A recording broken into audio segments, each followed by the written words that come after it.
La electromecánica de vehículos té palabras mágicas como motor, cilindrada, potència, rodes, pneumàtics i motor elèctrics.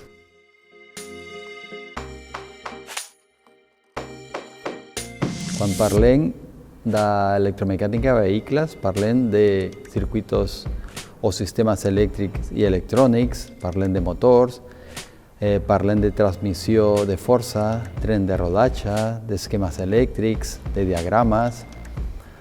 Parlem també de manteniment i diagnosi. I quan parlem, ho parlem en el llenguatge del mecànic de tota la vida, però també parlem en les noves formes d'aprenentatge.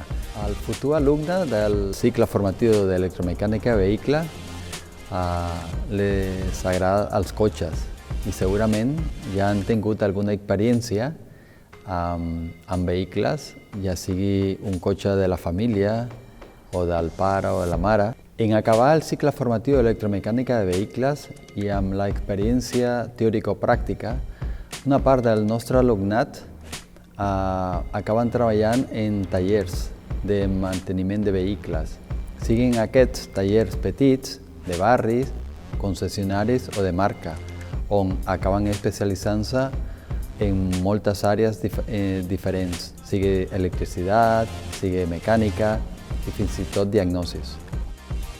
Així doncs, si vols ser un bon professional de l'automòbil, t'obrim les portes per compartir, per donar-te les eines i el suport necessari per arribar a ser un bon mecànic i electricista del món de l'automòbil.